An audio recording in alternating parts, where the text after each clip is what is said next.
सारी बातें आपको पहले से पता है। तो अब मैं आपसे बोलूं, इससे बेहतर है कि आप खुद इस बात पर गौर करें कि जो असल मकसद है जलसे का,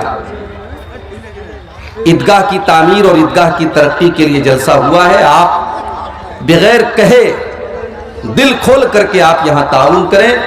और मैं आप तमाम लोगों के हक में दुआ करता हूं कि जो लोग भी इस ईदगाह के लिए ताउन करेंगे, अल्लाह ताला उनके माल में, उनके अहल वयाल में, उनके बाल बच्चों में अल्लाह बरकत अता फरमाए, उनके कमाई में अल्लाह ताला और इजाफा करे और मजीद उनको दीन की खिदमत करने की तौफीक अता फरमाए। खुतबे मसनूना के बाद कुरान मजीद के 30वें पारे से एक मुकम्मल सूरत मैंने आपके सामने पढ़ी। बड़ी मशहूर है ये सूरत, हमें से बहुत सारे लोगों को ये सूरत याद भी होगी, हम नमाज में इसको पढ़ते भी होंगे। ये जो सूरत है, इस सूरत करीमा के अंदर इंसान की एक बहुत बड़ी कमजोरी बताई गई, और वो कमजोरी ये है कि इंसान के पास जब कोई चीज ज्यादा हो जाती है तो वो अल्लाह से गाफिल हो जाता है, अल्लाह को भूल जाता है। पैसा ज्यादा हो गया तब भी भूल जाता है, ताकत ज्यादा मिल गई तब भी भूल जाता है,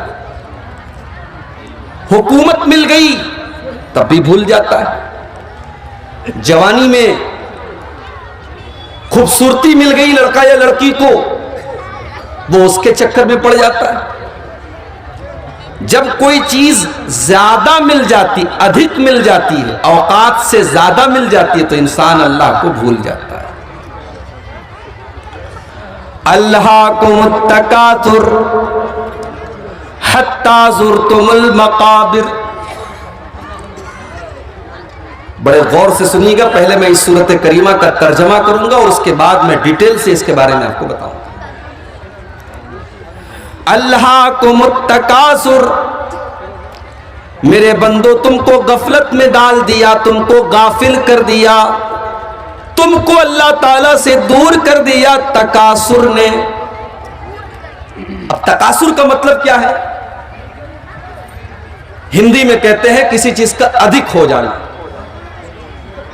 इंग्लिश में कहते हैं एक्सेस हो जाना, उर्दू में कहते हैं जरूरत से जायद हो जाना, और बांग्ला में शायद अधिक को अधिक बोल देते होंगे, अति को ओती बोल देते होंगे, ऐसे ही करते ना, दही को दो ही बोल देते, थोड़ा गोल कर देते हैं।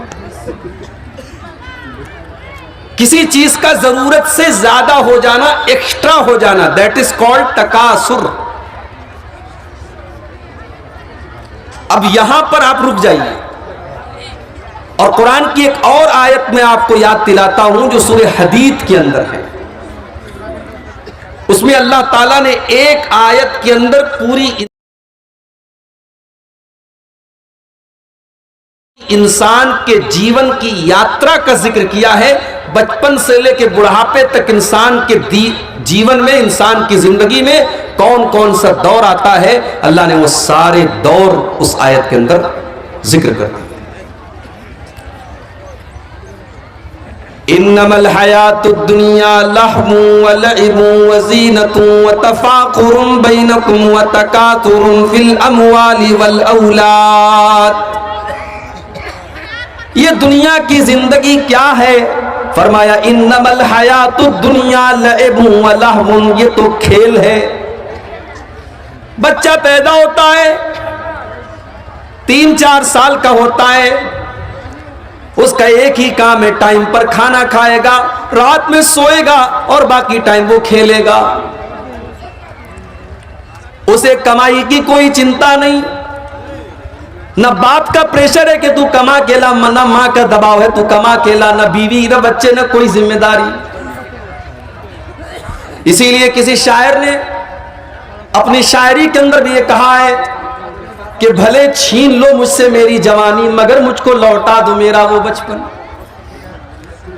बचपन का वो जमाना बड़ी बेफिक्री का जमाना होता है, उसमें टेंशन नहीं है, उसमें जिम्मेदारी नहीं है, उसमें कमाने का कोई झंझट नहीं है, उसमें किसी को हिसाब नहीं देना है। अल्लाह ने फरमाया मेरे बंदो ये तुम्हारी जिंदगी का पहला दौर है। इन्नमल हयातुद दुनिया लअबुन, तुम्हारी जिंदगी की शुरुआत होती है खेल से। उसके बाद फरमाया वल्लाहुन, फिर दूसरा जमाना शुरू होता है। तुम 12 साल के 15 साल के हो जाते हो, अब तुम्हें तमाशा पसंद आने लगता है, तुम्हें नाच गाना अच्छा लगने लगता है, तुम्हें तस्वीरें देखना अच्छा लगने लगता है, तुम्हारी जिंदगी में अब तमाशा आने लगता है, लहू आने लगता है। वज़ीनतुन, उसके बाद जब तुम 20 साल के हो जाते हो, 25 साल के हो जाते हो, तो तुम्हें सजने संवरने का शौक पैदा हो जाता है, लड़कियों को मेकअप करने का शौक आ जाता है, लड़कों को एक से एक बाल रखने का शौक आ जाता है, एक से एक कपड़ा पहनने का शौक आ जाता है, जीनत का शौक पैदा हो जाता है। अभी मौलाना ने बयान किया, हमारे मौलाना जमालुद्दीन साहब ने, नौजवानों में बाल के बारे में। अब ये सब तकरीरों में बस बयान होता है, वरना हेयर स्टाइल तो ऐसी ऐसी है माशाअल्लाह कि मत पूछिए। हमारे नौजवान तो ऐसे ऐसे बाल रखते हैं कि कभी कभी तो डाउट होने लगता है कि ये आ रहा है कि आ रही है। ऐसे ऐसे बाल रखे जा रहे हैं। आजकल एक नया दौर चला है हाथों में टैटू बनवाने का, गर्दन पे टैटू बनवाने का। फैशन के नाम पर कुछ भी करने के लिए तैयार है हमारा नौजवान, चाहे वो लड़का हो चाहे वो लड़की। मेरे प्यारे साथियों, इस्लाम आपको फैशन से मना नहीं करता। जाओ बड़े खुले अल्फाज में कहता हूं, इस्लाम आपको फैशन से मना नहीं करता। आप एक से एक कपड़ा पहनो, इस्लाम कोई मना ही नहीं करता। खूबसूरत से खूबसूरत बाल रखो, इस्लाम मना नहीं करता। हाँ, शरीयत की लिमिट के अंदर रह करके आपको रखना है। लड़कियां वो कपड़ा पहने जो उनके पूरे बदन को ढांकता हो, वो शलवार सूट भी पहन सकती हैं। अगर पूरे बदन को ढांपने वाली साड़ी है तो वो साड़ी भी पहन सकती हैं। वो घर के अंदर अगर ऐसा कोई लिबास है जिससे उनके पूरे बदन को वो लिबास छुपा रहा है तो वो लिबास वो पहन सकती हैं। इस्लाम में लिबास को लेकर के कोई ड्रेस कोड नहीं बनाया गया, कोई यूनिफॉर्म नहीं बनाया गया। हमारे नौजवान भाई, कोई जरूरी नहीं है कि आप कुर्ता पायजामा पहने। साउथ इंडिया के अंदर तो मौलवी लोग भी पैंट शर्ट पहनते हैं। जुमा का खुतबा देने वाला मौलवी भी पैंट शर्ट पहनता है, कोट और पैंट पहनता है। यहां अगर हम पैंट कोट पहन करके आ जाएं और कटिहार स्टेशन पे जलसा वाले रिसीव करने के लिए पहुंच जाएं तो नाराज हो जाएंगे। यहां तो मौलवी का मतलब कि साहब, मौलवी बेचारा वो दूसरे सैयारे से आया है, दूसरे जिंदगी, दूसरे दुनिया की मखलूक है। सारा जमाना पैंट शर्ट पहन सकता है, मौलवी बेचारा नहीं पहन सकता। मौलवी तो कुर्ता पायजामा में ही अच्छा लगे। तो इस्लाम ने ड्रेस पर कोई पाबंदी नहीं लगाई। हां, मर्द हजरात अगर हैं, उनका कपड़ा टखने के ऊपर होना चाहिए। नमाज की हालत में आप कोई ऐसा कपड़ा नहीं पहन करके नमाज पढ़ सकते जिसमें आपका कंधा खुला हो और घुटने से लेकर के नाफ तक का हिस्सा ये मर्द का सतर है, जो नमाज के अंदर तो हर हाल में छुपा होना चाहिए और आम हालात में भी छुपा होना चाहिए। कोई मजबूरी हो तो अलग बात। घुटने से लेकर के नाफ तक का हिस्सा और कंधा ढका होना जरूरी है नमाज की हालत। औरत नमाज पढ़ रही है तो उसकी हथेली और चेहरे को छोड़ करके बाकी पूरा बदन छुपा होना चाहिए। हमारे यहां बहुत सारी औरतें हाफ आस्तीन का कपड़ा पहनती हैं, इतना हाथ उनका खुला रहता है। माफ कीजिए, अगर आप उस कपड़े में नमाज पढ़ रही हैं तो आपकी नमाज सही नहीं। नमाज की हालत में आपका कपड़ा सिर्फ हथेली और चेहरा खुला होना चाहिए, बाकी पूरा बदन आपका छुपा होना चाहिए। तो इस्लाम ने पाबंदी कहां लगाई मेरे भाई? आप बाल रखो मगर इंसानों के जैसा बाल रखो। ये आधा बाल है और आधा टकला है, ये कौन सा बाल है भाई? ये कज़ा है जिसको अल्लाह के नबी ने लानत फरमाई है। और हमारा नौजवान वो समझ रहा है कि हम बहुत अच्छे लग रहे हैं। कुछ नौजवानों को देखा कि वो कान में बाली पहने हुए हैं, कुछ नौजवानों को देखा कि वो हाथों में कड़ा पहने हुए हैं। समझ में नहीं आता ये मुसलमान है कि गैर मुस्लिम है। दाढ़ी तो वैसे ही नहीं है, बाल लंबे लंबे हैं, कानों में बाली है, मुंह में गुटखा दबाए हुए है, हाथों में कड़ा भी पहने हुए है। अब कैसे पता लगेगा कि मुसलमान है कि गैर मुस्लिम?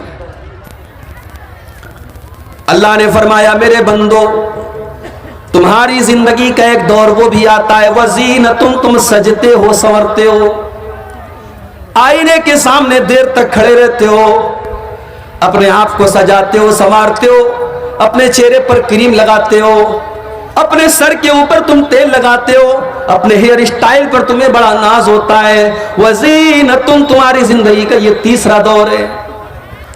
वतफाखुरुम बैनकुम, उसके बाद एक और दौर आता है जब तुम एक दूसरे के ऊपर फख्र करने लगते हो। मैं लाख रुपया कमा रहा हूं, अरे तू तो 50,000 कमा रहा है, मैं तो लाख रुपया कमा रहा हूं। तेरे पास तो छोटा मोटा मकान है, मेरे पास तो मेरे गांव में सबसे शानदार मकान है, मेरे पास तो 4 व्हीलर गाड़ी है, मेरे पास तो ये है, मेरे पास तो वो है। एक ऐसा दौर भी आता है जब इंसान कंपटीशन करने लगता है, जब मुकाबला करने लगता है, जब प्रतिस्पर्धा करने लगता है, जब एक दूसरे से आगे निकलने के चक्कर में पड़ जाता है।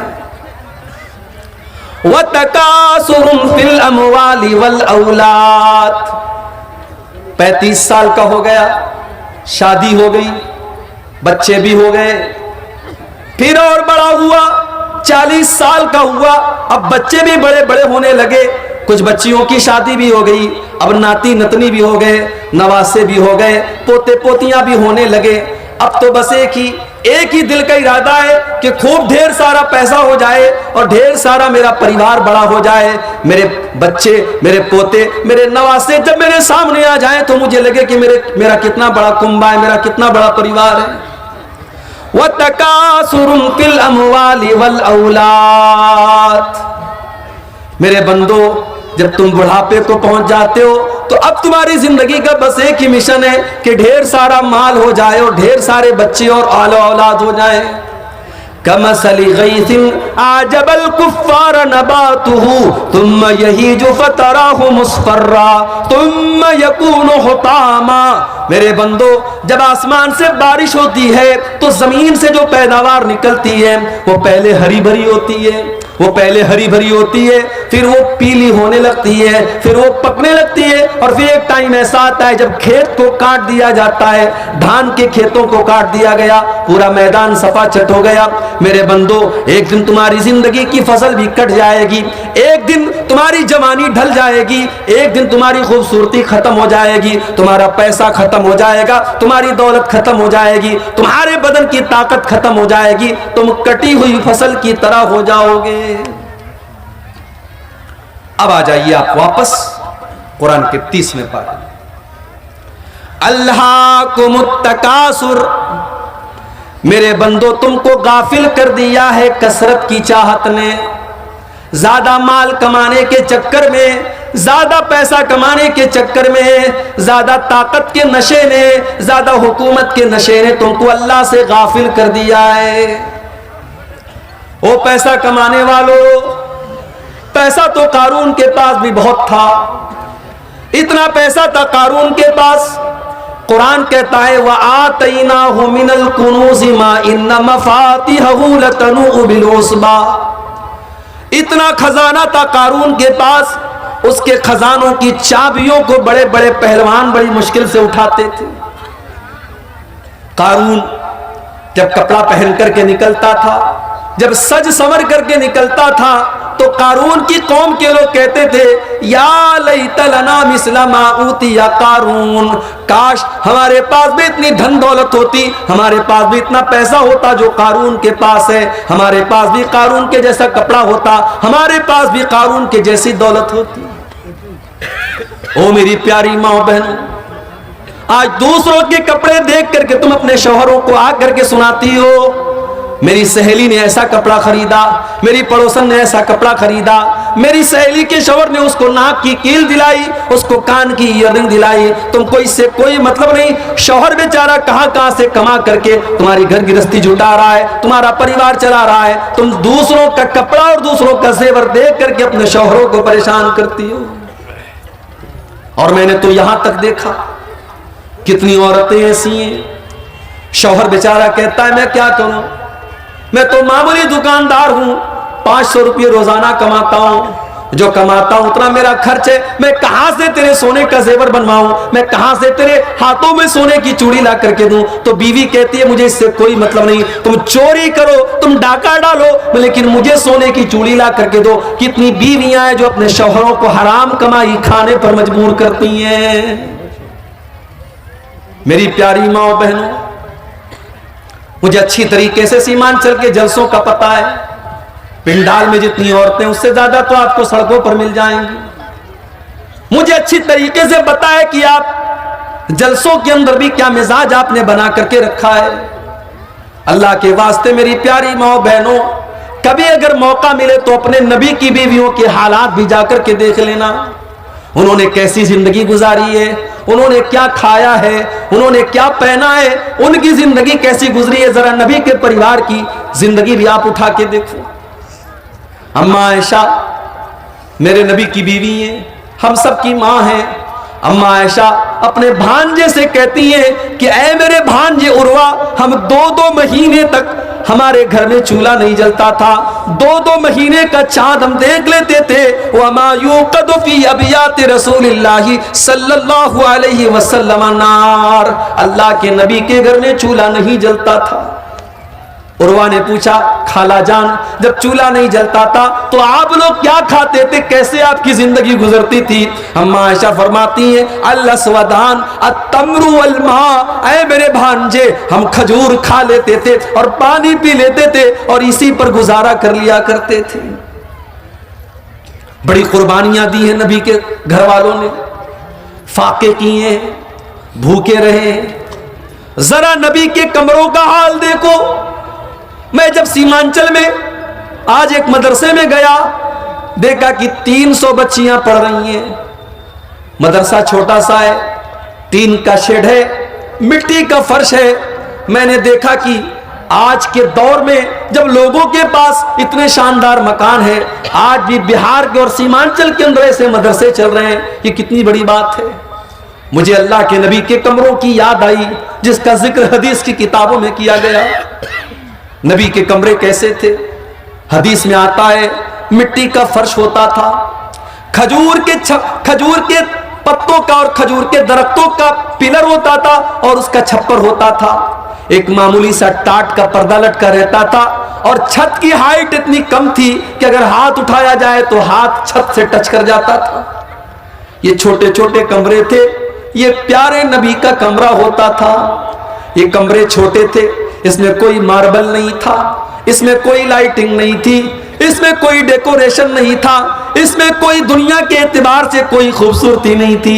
मगर इस कमरे की ये खासियत थी, यहाँ पे कुरान की आयतें नाजिल हुआ करती थी, यहाँ जिब्रील अमीन आया करते थे, यहाँ अल्लाह का फरिश्ता आया करता था, यहाँ अल्लाह के प्यारे नबी सोया करते थे।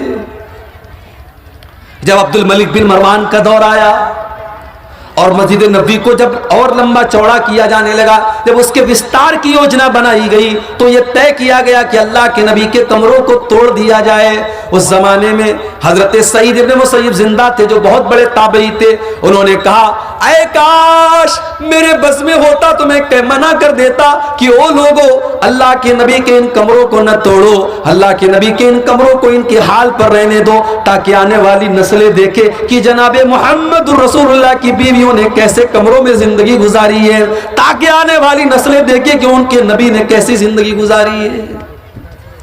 ओ मेरी प्यारी माओ बहनों, आज आपके अंदर सब्र नहीं है, आज आपके अंदर कनात नहीं है, आज शौहर को हराम कमाई खाने पर आप मजबूर कर रही हैं। आज दूसरों का नाखून आज देख करके, गंजों को देख करके कहा जाता है कि दूसरों को नाखून निकल जाता है। आज वो हालात हमारे हो गए।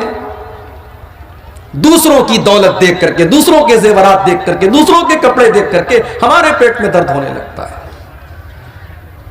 अल्लाह के नबी की बीवियों ने एक मर्तबा आपस में मीटिंग की, कहा कि लोगों के घरों में तो बड़ा पैसा आ रहा है और हमें वही सूखी रोटी मिल रही है, हमें जौ की रोटी मिल रही है, हमारे पास वही पुराना कपड़ा है, हमारे पास छोटे छोटे कमरे हैं। अल्लाह के नबी की बीवियां अल्लाह के प्यारे नबी के पास आती हैं और कहती हैं कि अय अल्लाह के नबी, अब हमारा खर्चा भी कुछ बढ़ना चाहिए, अब हमारी आमदनी भी कुछ बढ़नी चाहिए। अय अल्लाह के नबी, कैसर व किसरा की जो बेगम है उनके तो बड़े ठाट बाट हैं। अय अल्लाह के नबी, हम तो आपकी बीवियां हैं, हम तो इस उम्मत की सबसे ज्यादा इज्जत वाली औरतें हैं, हमारी जिंदगी में और हमारी लाइफ स्टाइल में भी कुछ ऐशो आराम आना चाहिए। है अल्लाह के नबी, हमें साल में जो खर्चा दिया जाता है उस खर्चे में कुछ इजाफा होना चाहिए। जाहिर है नबी की बीवियों ने अगर ये डिमांड की तो गलत तो नहीं थी, उनका हक था, उनका अधिकार था। मगर अल्लाह ने कुरान की आयत नाजिल कर दी। अल्लाह ने सूरह अहज़ाब की आयत नंबर 27 और 28 नाजिल कर दी। या अय्युहन नबी कुल लिअज़वाजिका इन कुंतुन्न तुरिदनल हयातद दुनिया व ज़ीनतहा फतअलैना उमत्तिकुन्न व उसर्रिकुन्न सराहन जमीला। ऐ नबी, अपनी बीवियों से कह दो, अगर तुम्हें दुनिया चाहिए, दुनिया की चकाचौंध चाहिए, दुनिया की दौलत चाहिए, दुनिया का कपड़ा लत्ता चाहिए, दुनिया का जेवर चाहिए, तो आ जाओ, मैं तुमको तलाक दे देता हूं और तुमको दुनिया की दौलत दे देता हूं। फिर तुम नबी के घर में नहीं रह सकती, तुम नबी के साथ नहीं रह सकती। व इन कुंतुन्ना तुरिदनल्लाह व रसूलहु वद्दारल आखिरता फइन्नल्लाह अअद्दा लिल मुहसिनाति मिनकुन्ना अजरन अज़ीमा। लेकिन अगर तुम्हें अल्लाह से मोहब्बत है, रसूल से मोहब्बत है और आखिरत में अपना घर बनाना चाहती हो, तो जैसे नबी के घर में जिंदगी गुजर रही है वैसी जिंदगी गुजारो और काट लो, अल्लाह तुमको जन्नत अता फरमाएगा। जब ये दो आयतें नाजिल हुई, अल्लाह के प्यारे नबी अपनी सबसे महबूब बीवी हजरत आयशा के पास आए। आए आयशा, तुमसे एक बात पूछना चाहता हूं, सोच समझ के तुम जवाब देना, कोई जल्दी नहीं है। हो सके तो अपने माँ बाप से मशवरा कर लेना, अपने माँ बाप से पूछ करके जवाब देना, लेकिन सोच समझ करके जवाब देना। अय अल्लाह के नबी, क्या बात है, इतना सस्पेंस क्यों है, ये आप इतनी शरायत क्यों लगा रहे हैं, आखिर बात क्या है, मुझे बताइए। अल्लाह के प्यारे नबी ने कुरान की यही दोनों आयतें पढ़ करके सुना दी। अय आयशा, अल्लाह ताला तुमको चॉइस दे रहा है, या तो तुम दुनिया की दौलत ले लो लेकिन नबी को छोड़ के चली जाओ, और या तो नबी के साथ परेशानी उठा लो, तुमको आखिरत की नेमतें मिल जाएंगी। अय आयशा, तुम बताओ तुम्हारी चॉइस क्या है, तुम क्या चाहती हो। ओ मेरी प्यारी माँ बहनों, मैं कुर्बान जाऊं अपनी माँ के ऊपर, मैं कुर्बान जाऊं अम्मा आयशा के ऊपर। अम्मा आयशा ने एक सेकंड भी देर नहीं की, एक सेकंड भी देर नहीं की और फौरन कह दिया, अय अल्लाह के नबी, इख्तरतुल्लाह व रसूलहु व दारल आखिरा। अय अल्लाह के नबी, मेरा जवाब बिल्कुल क्लियर है, मुझे दुनिया नहीं चाहिए, मुझे दुनिया का ऐशो आराम नहीं चाहिए। अय अल्लाह के नबी, मैं दुनिया की दौलत को ठोकर मारती हूँ जो आपको छोड़ करके मुझे दुनिया की दौलत मिले। अय अल्लाह के नबी, मुझे तो अल्लाह चाहिए, मुझे तो अल्लाह का रसूल चाहिए, मुझे तो आखिरत में अपना घर बनाना है। अय अल्लाह के नबी, मैं अपनी डिमांड वापस लेती हूँ, मैं आपको चुनती हूँ, मैं आपके साथ दुनिया में रहूंगी और आखिरत में भी रहूंगी। कभी मौका मिले मेरी प्यारी माँ बहन, तो जरा नबी अकरम की बीवियों के हालात आप उठाइए। लड़की की शादी आप करते हैं, क्या देखते हैं आप, लड़का सरकारी नौकरी में है कि नहीं है, लड़का 50,000 रुपया महीना कमा रहा है कि नहीं कमा रहा है। लड़की अगर आपकी खूबसूरत है तो आपको लड़का भी एकदम खूबसूरत चाहिए।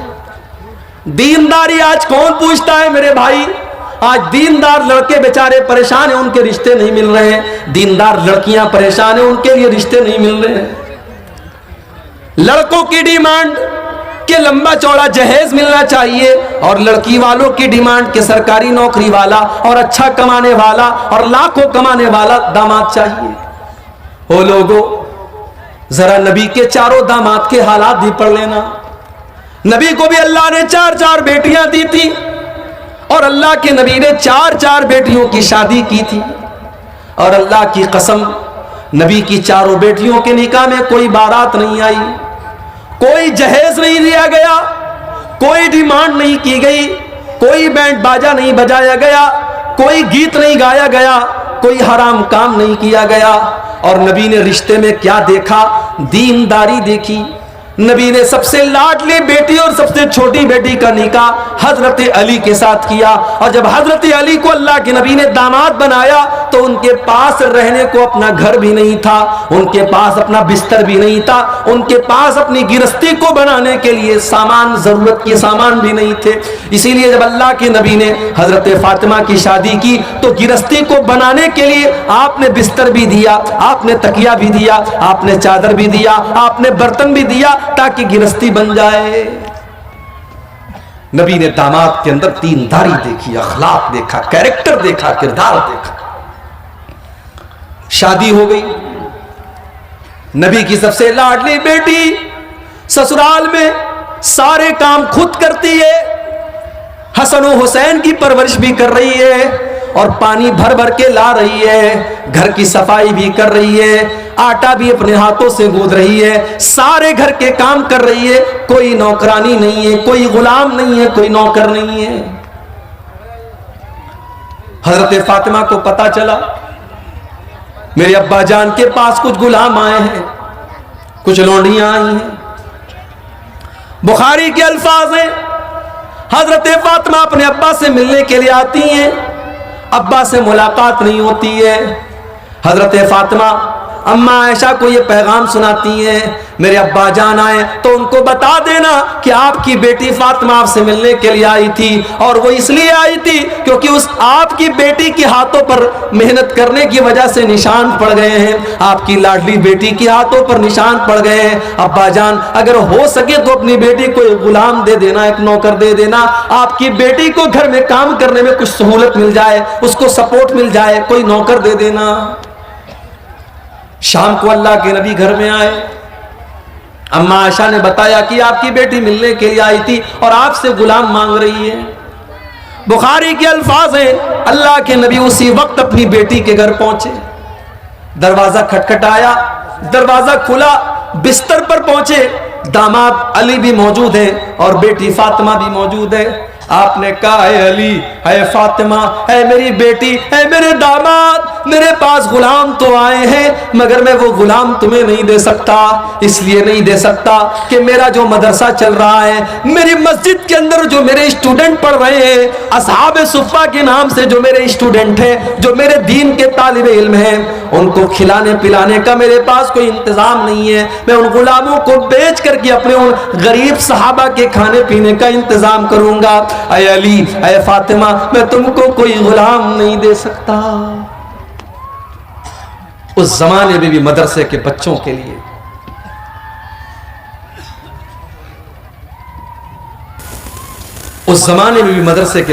नबी ने चंदा किया है और आज भी चंदा करना पड़ रहा है। नबी ने अपने परिवार और अपनी फैमिली की जरूरतों को कुर्बान करके अपने मदरसे को चलाया है। और आज भी कितने मदरसे ऐसे हैं जो बड़ी मुश्किल से चलते हैं और बड़ी मुश्किलों के बाद इन मदरसों से पढ़ करके कोई आलिम दीन बनता है। लोगों के घरों में लाइन लगा करके जागीर का खाना खा करके ये बच्चे 8 साल 10 साल के बाद आलिम बनते हैं। इनकी कद्र किया करो मेरे भाई, इनकी इज्जत किया करो, ये बड़ी कुर्बानियों के बाद आलिम बनते हैं। ये 1400 साल का इतिहास रहा है कि दीन के इदारे और दीन के मदरसे आसानी से नहीं चलते हैं। नबी ने अपनी बेटी का पेट काटा है, अपना पेट काटा है और अपने मदरसे को चलाया है। कहा है मेरी बेटी फातिमा, मैं तुम्हें गुलाम नहीं दे सकता, मैं तुम्हें नौकर नहीं दे सकता, लेकिन हाँ मैं तुमको उससे बेहतर एक चीज बता देता हूं। इज़ा अवैतुमा इला फिराशिकुमा फसब्बिहा सलासन व सलासीन व कब्बिरा सलासन व सलासीन वहमदा सलासन व सलासीन। जब तुम बिस्तर पे सोने जाया करो तो 33 बार सुभान अल्लाह पढ़ लिया करो, 33 बार अल्हम्दुलिल्लाह पढ़ लिया करो और 34 बार तुम अल्लाहु अकबर पढ़ लिया करो। फज़ालिकुमा खैरुल लकुमा मिन खादिमिन, तुम्हें किसी नौकर की जरूरत नहीं पड़ेगी, तुम्हारे बदन की सारी थकान दूर हो जाएगी, तुम ये तस्बीह पढ़ के बिस्तर पे सो जाना। नबी ने अपनी बेटी को तस्बीह सिखाई है और हमने अपनी बेटी को क्या सिखाया है? कटिहार के इंग्लिश मीडियम में हमारा बच्चा पढ़ता है, हमारी बेटी पढ़ती है। स्कूल का प्रोग्राम हुआ, सालाना फंक्शन हुआ, एनुअल फंक्शन हुआ, सज संवर के हम भी गए, अपनी मोहतरमा को भी लेके गए। वहां हमारी 10 साल की लड़की नाच रही है बॉलीवुड के किसी गाने पर और हम वीडियो बना रहे हैं और स्टेटस लगा रहे हैं और पूरे खानदान को दिखा रहे, देखो मेरी बेटी मेरा नाम रोशन कर रही है, कितना अच्छा डांस किया हमारी बेटी। नबी ने अपनी बेटी को तस्बीह सिखाई और हम अपने बच्चों को गाना सिखाया। जो बोगे वो काटोगे, जो अपने बच्चों को सिखाओगे कल बड़े होकर के वही सीखेंगे मेरे भाई। नबी ने अपने बच्चों को तस्बीह सिखाई। तरबियत आप करते हैं। नौजवान आज अगर बिगड़ा है, लड़के बिगड़े हैं, लड़कियां बिगड़ी हैं, तो सवाल यह है कि आप क्या कर रहे थे, आपकी जिम्मेदारी क्या थी, आपने अपनी जिम्मेदारी को कितना निभाया। नबी अकरम ने कैसी तरबियत की अपने बच्चों की। कि कैसा शोर आ रहा है? अच्छा उधर कुछ मेरा। सही मुस्लिम के अल्फाज। मैं समझता हूं कि आपको यह बताने की जरूरत नहीं है कि आपके इलाके में ये जो चंद जलसे होते हैं आमतौर से चंदे ही के लिए होते हैं। कहीं मदरसे का चंदा है, कहीं मस्जिद का है, कहीं कब्रिस्तान का है, कहीं ईदगाह का है। और आप जब जलसे में आते हैं तो ये सोच लेकर के आते हैं कि मुझे जलसे में चंदा देना है। और आपके लिए जो आपके महबूब मुकर्रिर होते हैं उनको अमूमन आखिरी में, बिल्कुल आखिर में वक्त दिया जाता है।